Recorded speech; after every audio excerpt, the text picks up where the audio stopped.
Boa noite a todos. Então, vamos iniciar o nosso estudo da noite de hoje, rogando a espiritualidade amiga, que nos ampare e nos proteja, endereçando vibrações positivas para o nosso companheiro Hélio, que aniversaria hoje, e também para a nossa companheira Carla Madureira e sua mãe, Dona Arlete, que possa receber essas energias salutares da noite de hoje. O estudo será feito por Sabrina e a prece final será feita por Guilherme Mendes. Sabrina, fique à vontade. Obrigada, Nélia. Boa noite, pessoal. Nélia, eu te agradeço pela oportunidade, né, de mais uma vez fazer o estudo, porque isso é muito bom para a gente, né? A gente que estuda e prepara uma palestra, um estudo, para a gente é muito bom, é muito edificante, e a gente passa, assim, dias, né, preparando, e a gente sabe que a espiritualidade nos prepara, né, para que a gente faça um bom estudo, e durante todo esse tempo a gente se sente mais conectado, né, com a espiritualidade, com os nossos anjos protetores, e eu te agradeço por isso. Então, vamos rogar ao nosso Mestre Jesus que esteja nesse momento nos nossos lares, que ele permita que todo esse ensinamento que está no Evangelho, que está no Livro dos Espíritos, que a gente possa utilizar no nosso dia a dia, que a gente consiga absorver todas essas informações que o mundo espiritual nos trouxe, e que a cada dia Jesus nos oriente cada vez mais nas nossas atitudes, e que nós percebamos em cada momento qual é a vontade de Jesus para nós naquele momento. Obrigada, Jesus, pela oportunidade. Bom, hoje eu vou falar sobre a lei de justiça, amor e caridade. Esse foi o tema que foi pedido para a gente. Esse tema, que é a lei de justiça, amor e caridade, ela está no Livro dos Espíritos, capítulo 11. E é interessante, né, quando eu comecei a estudar, eu percebi que não é lei de justiça, e não é lei de amor, e não é lei de caridade. É lei de justiça, amor e caridade. É uma coisa só, é uma lei só. Lei de justiça, vírgula, amor, vírgula, caridade. Vocês já pararam para pensar por que Kardec deu esse nome para essa lei? Todos nós sabemos que o universo ele é regido pelo amor, né? Não é verdade? Pelo menos deveria ser, né? No nosso plano material aqui, ele deveria ser regido pelo amor. O amor é a fonte que sustenta toda a criação de Deus. A justiça e a caridade são manifestações do amor. Vocês concordam comigo? Pensem bem. Justiça e caridade são manifestações do amor. O amor puro é o reflexo do nosso Criador em todas as suas criaturas, diz Emmanuel. Então, quando nós amamos profundamente, nós estamos em comunhão com Deus. Mas eu digo profundamente. Sim, profundamente. Vocês já se sentiram assim, mergulhados nesse amor de Deus? Bom, vocês sabem que eu amo os animais, né? Inclusive, a maioria dos estudos que eu faço é sobre os animais. Então, para mim, estar mergulhada nesse amor de Deus é quando eu acordo e vejo a minha gatinha me olhando, ou quando eu vejo alguém brincando com um cachorrinho na rua, né, um cachorrinho desses abandonados, e eu vejo alguém brincando com eles, ou quando eu vejo um passarinho carregando um galinho, um gravetinho no biquinho para fazer um ninho, ou quando aqui em Pedro Leopoldo tem muita maritaca, né? Eu acho lindo, porque lá em Belo Horizonte a gente não vê maritaca. Quando meus parentes vêm me visitar aqui, é maritaca que chama, né, gente? Esses passarinhos verdes que ficam passeando aqui na nossa janela. Quando meus parentes de Belo Horizonte vêm aqui, eles ficam maravilhados com essas maritacas aqui. Então, quando eu vejo esses passarinhos aqui, meu Deus, eu me sinto mergulhada no amor de Deus. Para mim, eu acho muito lindo isso, a natureza. E eu tenho certeza que vocês, em outras situações, né, já se sentiram assim também, submersos nesse amor, né, pensaram, poxa, Deus criou esse mundo tão lindo, né, esse universo tão lindo para mim, para nós, né, as mamães, com certeza, já sentiram o amor sublime, sentiram Deus cuidando das suas criaturas, através delas, de cada uma dessas mamães, né? Então, o fundamento da justiça divina é o amor. Vocês concordam comigo? Percebam que Deus espera pacientemente a evolução de todas as suas criaturas, com amor. Da mesma forma que uma mãezinha espera a evolução do seu filhinho, que ele fale, que ele aprenda a andar, que ele aprenda a escrever, com amor, né? Mamães que estão aí podem me confirmar isso, que as mães esperam com todo amor o tempo de cada um, e cada filho tem seu tempo, não é? Eu tenho sobrinhos e a minha cunhada gosta muito de falar que não é legal a gente ficar comparando, né? Ah, o meu falou mais rápido. Ah, o meu andou mais rápido. Não, cada mãe espera pacientemente a evolução do seu filhinho e acha tudo lindo, né? Espera com amor. É assim que Deus espera a nossa evolução. Pensem, que amor é esse? Ainda que nós estejamos num grau evolutivo muito atrasado, mesmo assim, Deus nos ama profundamente. E ainda que eu erre muito, que eu ainda tenha vícios morais, Deus me ama e espera o dia que eu evolua. Então, sendo assim, numa lei chamada justiça, amor e caridade, o amor é o centro. A justiça e a caridade são instrumentos dessa manifestação do amor. Na questão 873 do Livro dos Espíritos, Kardec pergunta: bom, o sentimento de justiça, ele é natural do homem, né? Nasce com o homem, ou ele resulta de ideias adquiridas? Sabe o que os espíritos responderam? É tão natural que vos revoltais ao pensamento de uma injustiça. O progresso moral desenvolve sem dúvida esse sentimento, mas não o dá. Vocês perceberam que ele fala desenvolve o sentimento de justiça? E ele complementa: Deus colocou o sentimento de justiça no coração do homem. Eis porque encontrais frequentemente entre os homens simples e primitivos noções mais exatas de justiça do que entre pessoas de muito saber. Eu acho que a gente já percebeu isso algumas vezes, não percebemos? Bom, então Deus colocou o senso de justiça divina no coração de todos os homens. Vocês já se sentiram incomodados com injustiças até consideradas dentro da lei? Lembrem aí, cada um de vocês, injustiças que são consideradas justas, que são leis, que são direitos, que está escrito que pode. Tenho certeza que vocês vão lembrar de coisas que já existiram e que existem até hoje.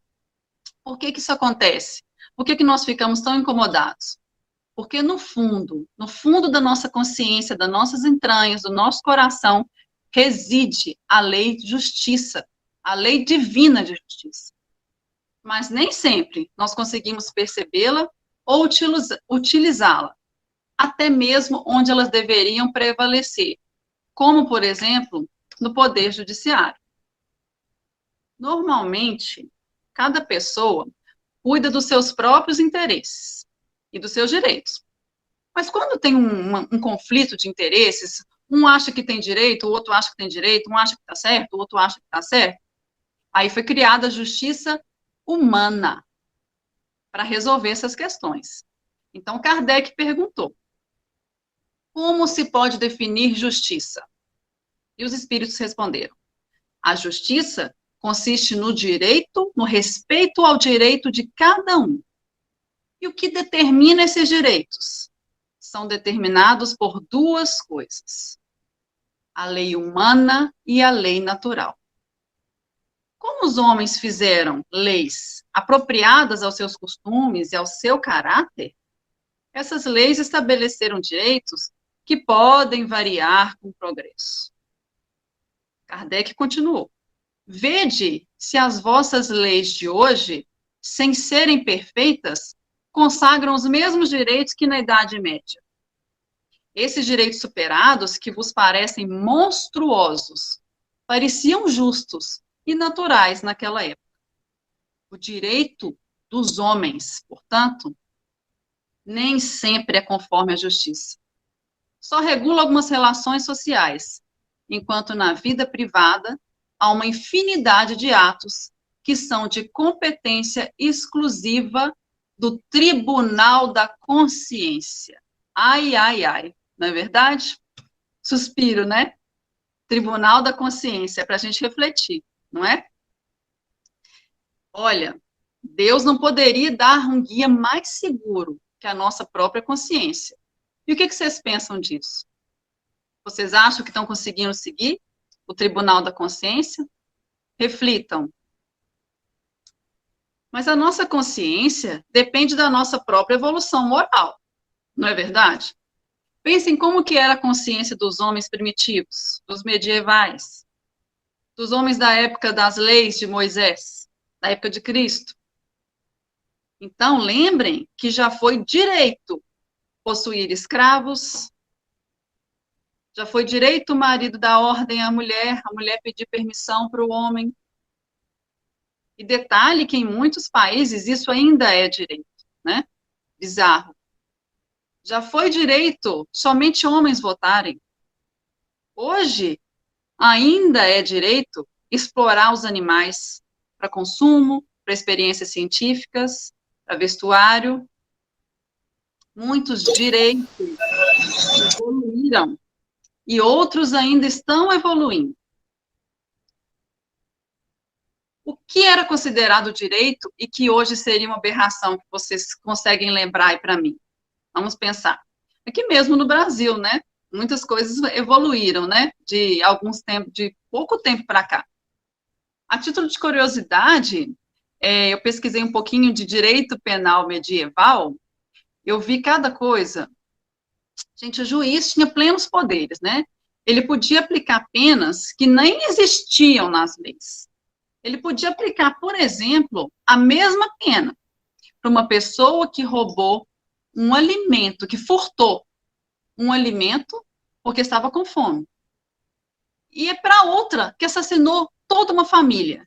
O juiz, se ele quisesse, ele podia aplicar a mesma pena para essas duas situações. Vejam que se isso é justo. A insegurança imperava e trazia o sentimento de terror para toda a sociedade, né, medieval. E havia penas diversas, né? Essas vocês lembram, jogar o criminoso para as feras famintas, né? Isso a gente viu muito, né, em Paulo Estevão, há 2000 anos, sabe, Cristo, era muito comum, né, jogar os cristãos, né, principalmente para as feras, né?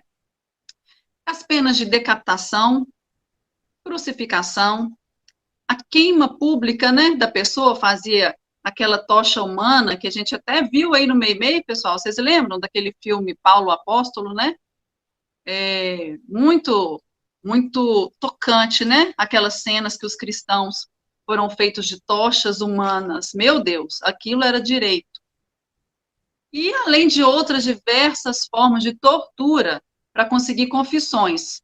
Confissões que nem eram verdade, né? Porque a pessoa, naquelas torturas absurdas, ela confessaria qualquer coisa, né? Então, veja como a justiça humana, ela varia muito de acordo com a época e com os costumes. E pensem em quantos lugares do mundo ainda são cometidas atrocidades consideradas justas. Denilson, pode passar, por favor. Pode passar mais uma vez. Gente, no Afeganistão, pasmem, o marido, os irmãos, até a sogra tem permissão para bater na mulher casada, vocês sabiam? Muitos crimes contra as mulheres justificam com base na religião. Isso hoje no Afeganistão. Muitos assassinatos são cometidos pela própria família da mulher, com a participação de pai e irmãos. A maioria por motivos absurdos, como a recusa em casar com um homem escolhido pela família. Vocês sabiam que o nome das mulheres sequer aparece nas certidões de nascimento, de casamento ou de óbito? De acordo com a tradição do país, as famílias afegãs, elas forçam as meninas a manter suas identidades em segredo desde crianças. E, geralmente, elas são conhecidas, sabe como? Mãe, filha, irmã do homem mais velho da família. Elas não têm identidade própria, não. Vejam que absurdo. E isso é lei. Hoje estima-se que 90% das afegãs sofram violência constante. Além disso, entre 70% e 80% delas são casadas, são forçadas a se casar com quem elas não escolheram e nem conhecem. E 3 em cada 4 são analfabetas. Bom, gente, essa é a justiça humana dos tempos atuais. Temos muito que evoluir, né? Pode passar, Denilson, por favor. Bom, nesse slide eu coloquei um pouquinho, né, do que o Livro dos Espíritos fala sobre lei humana e lei divina. Então, a justiça, ela é dividida entre lei humana e lei natural. A lei humana é de acordo com o tempo e seus costumes, que é o que a gente está vendo agora, né? É tão diferente aqui no Brasil, do Afeganistão, por exemplo, como que a lei humana aqui é diferente da lei humana de lá. E a lei natural, que é a lei divina, Deus colocou no tribunal da nossa própria consciência. Alguns entendem a lei da justiça de modo diferente, sabe por quê? Porque mistura paixão. E aí elas passam a enxergar essa lei através de um prisma falso. Por isso que a gente vê brigas políticas, religiosas, né? Fanatismos, porque isso é paixão, né? Isso não é justiça divina, não é a lei divina, é a lei humana, né? Pode passar, Denilson, por favor. Pode passar mais uma vez. Olha aí, eu peguei algumas imagens das consideradas justiças, né, de anos, centenas de anos, né, séculos atrás. A queima dos cristãos, vocês lembram que a gente viu isso? A queima dos cristãos, as tochas humanas, né, que iluminavam as ruas de Roma. Veja que atrocidade que era considerado justo, né? Pode passar, Denilson, por favor. Peguei uma outra, essa é uma forma de tortura da Santa Inquisição. Pegava a pessoa, né, e amarrava pelos pés, pelas mãos, ia puxando, puxando, puxando, e se a pessoa não confessasse, o que acontecia? Ela era partida no meio, né? Então, essa era uma forma de tortura, considerada justa na época da Santa Inquisição. Pode passar, Denise. E o que a gente tem para dizer da queima das bruxas, né, dos médiums, na Idade Média, né?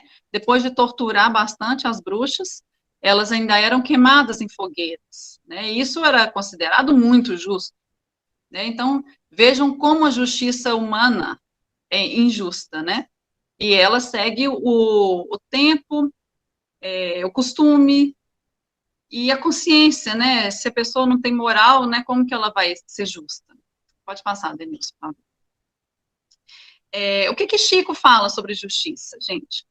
Toda vez que a justiça nos procura para acerto de contas, que ela nos procure para acerto de contas, se nos encontra trabalhando em benefício do próximo, manda a misericórdia divina que ela retorne sobre seus passos, sem data prevista de retorno. O que Chico quis dizer com isso?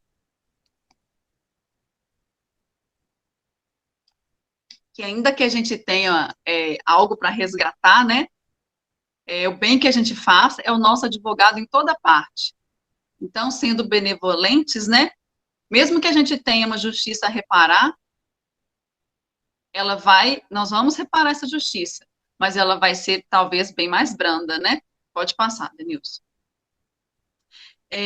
Então, nós podemos nos ajudar, fazendo o bem de todos, ou seja, agindo com benevolência. Assim, nosso resgate pode ser mais suave, ou como a gente gosta de dizer, nós podemos pagar o nosso resgate em suaves reencarnações, né? E a lei divina, ela muda com o tempo? A gente falou da lei humana, né? A lei divina, será que ela muda com o tempo, com os costumes? Se a justiça é uma lei natural, como se explica que os homens a entendam de maneiras tão diferentes? É o que nós falamos, misturando paixões. O homem mistura paixão. E aí o que acontece? Brigas infindáveis na justiça, né? O filósofo Immanuel Kant tem um critério universal toda vez que a gente estiver em dúvida se o que a gente estiver fazendo é certo. Pensemos assim, se todas as pessoas resolverem agora fazer o que eu estou querendo fazer, isso vai ser bom ou vai ser ruim? Então, pense em um político que pensa assim, eu vou pegar só um pouquinho de dinheiro público hoje. E aí? E se todas as pessoas, todos os políticos, todas as pessoas resolverem ao mesmo tempo pegar só um pouquinho de dinheiro público? Vocês acham que isso seria bom, ruim, certo, justo? Não, né? Seria péssimo. Então, vale essa reflexão. O justo é a conduta que respeita a igualdade, a fraternidade e a liberdade, de forma universal. Quando eu era criança, eu estudava numa escola de freira, em Belo Horizonte, e todo dia a freirinha chegava na nossa sala e falava assim, seu direito vai até onde começa o direito do outro. Gente, 10 anos na escola, eu nunca entendi o que significava isso. Hoje, eu consigo entender, né? Então, o que a freirinha queria dizer? Vocês podem brincar no recreio, mas desde que não atrapalhe quem chegou na quadra primeiro. Ou vocês querem jogar, por exemplo, queimada? Mas se tem alguém jogando futebol antes, você tem que respeitar. Então, eram essas coisas, né, que no colégio a gente escutava, mas que não entendia muito bem, né, quando a gente era criança. Então, hoje a gente consegue entender um pouco melhor, né, o que elas queriam dizer, com o meu direito vai até onde começa o direito do outro. E na questão 876, Kardec pergunta, fora do direito consagrado pela lei humana, qual que é a base da justiça fundada sobre a lei natural? Cristo disse, querer para os outros o que quereis para vós mesmos, pois Deus pôs no coração do homem a regra de toda verdadeira justiça, pelo desejo que tem cada um de ver os seus direitos respeitados. Na incerteza do que deve fazer para o semelhante, que o homem pergunte a si mesmo, como desejaria que agissem com ele. Bom, gente, então se eu coloco uma música alta, eu penso, não, mas a música que eu gosto, ela é boa. Não tem problema colocar alta. Mas e aí se um vizinho coloca música alta, eu fico incomodada? Não, eu tenho que pensar que da mesma forma, eu posso não gostar, que eu não gosto da música dele, ele pode não gostar da minha. Ou se eu tenho um filho, eu quero que ele namore as menininhas do bairro. Mas se eu tenho uma filha, eu quero que ela fique presa em casa. Mas e se eu for a mãe dessa menina que eu quero que o outro filho namore, que o filho do outro namore? Que o outro quer que o filho namore? Eu não vou gostar, né?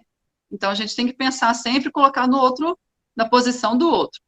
Se eu coloco o meu carro de forma que atrapalhe o outro, porque eu estou atrasada. Se eu estaciono o meu carro de uma forma errada, porque eu estou atrasada, eu acho que justifica. Como que eu reagiria se eu chegasse correndo para ir embora e visse o meu carro preso porque a pessoa estacionou mal? Eu também não ia gostar. E se eu acho graça, se eu debocho da crença, da religião do outro, por que eu não gosto? Por que eu não tenho esportiva quando alguém fala mal da minha religião ou quando alguém debocha da minha religião? Então, gente, Deus não poderia dar um guia mais seguro que a nossa própria consciência. E por que nós precisamos de justiça no universo? Para que todos possamos evoluir com segurança. Como que evolui na injustiça? Nós até evoluiríamos intelectualmente, mas não moralmente. Nesse ponto, eu não sei se vocês já viram Haroldo Dutra falando que tem medo de pessoas muito inteligentes, pois elas convencem as pessoas que elas estão certas, até mesmo quando essas pessoas inteligentes, sabem que elas estão erradas. Então, a inteligência não tem relação nenhuma com a evolução moral. Lembra do final da questão 873, que a gente falou mais para cima? Eis porque encontrais frequentemente, entre os homens simples e primitivos, noções mais exatas de justiça do que entre pessoas de muito saber. Então, também fica a reflexão. Pode passar, Denilson. Mas a lei é de justiça, amor e caridade. Então, não basta a gente ser justo. Devemos praticar caridade e amor ao próximo. Kardec pergunta, qual seria o caráter do homem que praticasse a justiça em toda a sua pureza? Os espíritos respondem, o verdadeiro justo, a exemplo de Jesus, porque praticaria também o amor do próximo e a caridade, sem os quais não há verdadeira justiça. A justiça se aperfeiçoa no amor e se expressa na caridade. Por isso que a justiça humana não é justa, porque ela não tem elementos de amor e de caridade, ou talvez poucos elementos, né? Ao contrário da justiça divina, que transborda amor e caridade. Vocês já pensaram nisso? Vocês acham que a justiça dos homens considera amor e caridade? Nós temos o hábito de confundir caridade com dar algo apenas material. A gente dá esmola, alimento, agasalho. Isso não é ruim, lógico que não, é um ótimo começo. Tem pessoas com frio, com fome. Mas, entretanto, no Livro dos Espíritos, Kardec perguntou: qual que é o verdadeiro sentido da palavra caridade? Como entendia Jesus? Benevolência com todos, ou seja, ser bom com todos. Indulgência com as imperfeições dos outros. Relevar o defeito dos outros, né? E perdão das ofensas. Por que isso? Porque o amor de Deus é assim, ele é para todos. Ele consegue ver no criminoso o anjo maravilhoso que ele será daqui a alguns anos. Nós somos espíritos imortais, sabemos que somos, e que certamente superaremos nossas imperfeições um dia, através de inúmeras reencarnações, né? O homem tem dentro de si, tem sim, o poder da indulgência, do perdão das ofensas. Gente, ao perdoar, nós tiramos de nós mesmos um peso que nós não conseguimos caminhar com ele. Quem aqui já se sentiu leve ao perdoar alguém depois de muito tempo de mágoa? É libertador. Para a expressão maior do amor, primeiro nós devemos praticar a indulgência, a benevolência e o perdão. Gente, Haroldo Dutra, ele tem uma frase sensacional. É essa próxima, Denilson, pode colocar na tela, por favor. Enquanto a justiça divina resgata dois inimigos, colocando um dentro do útero do outro, ou seja, coloca um criminoso e coloca dentro do útero da vítima. A lei humana é tão falha que pega o criminoso e joga numa cadeia, que dificilmente recupera alguém. Gente, eu achei tão forte essa afirmação do Haroldo.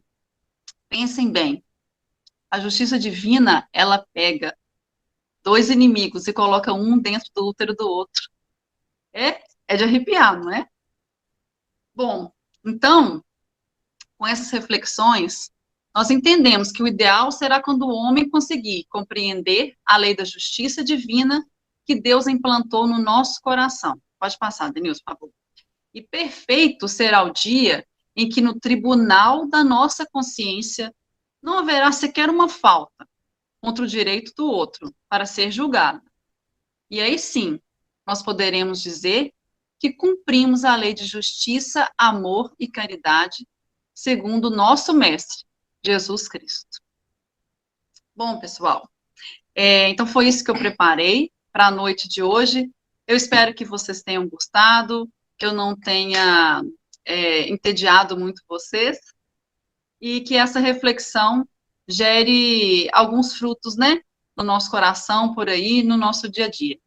Eu agradeço a atenção de todos e boa noite. Agora o Guilherme vai fazer a prece final.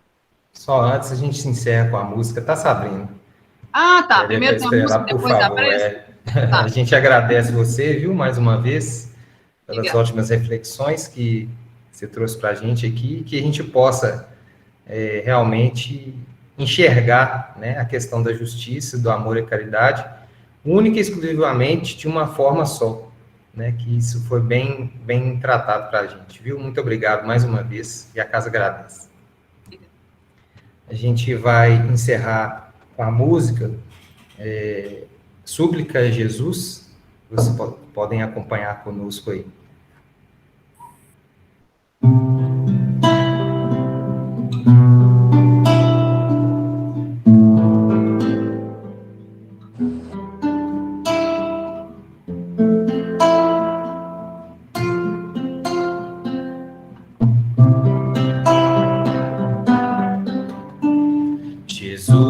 Silêncio da prece, teus irmãos a ti pedem paz.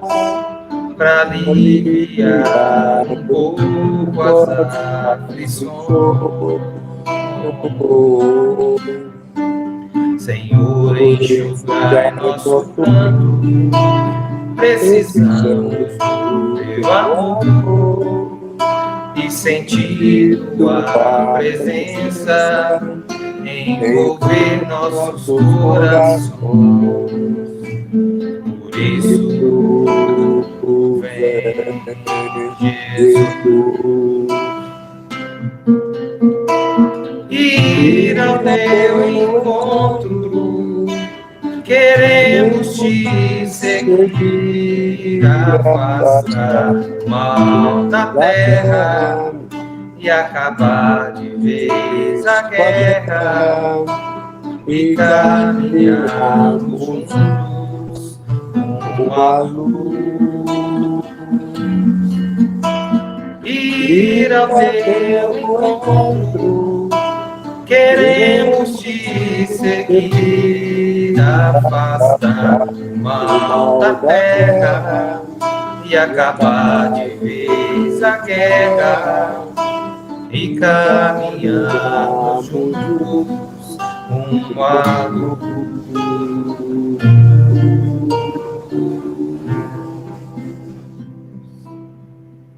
Devido à pandemia e esses acontecimentos atuais, vamos fazer um pouquinho uma vibração, emitindo sentimentos e pensamentos de amor, paz e harmonia.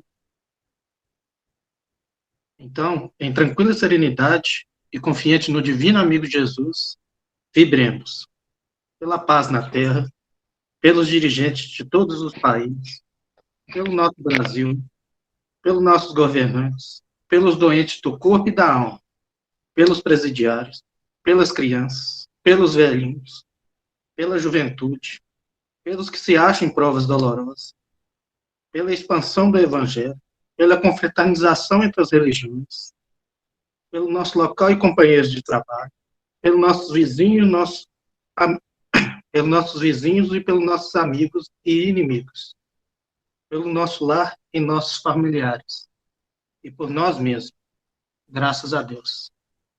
Obrigada, Sabrina, pelo estudo. Foi muito bom. Deus te abençoe. Obrigada, Nélia. Amém.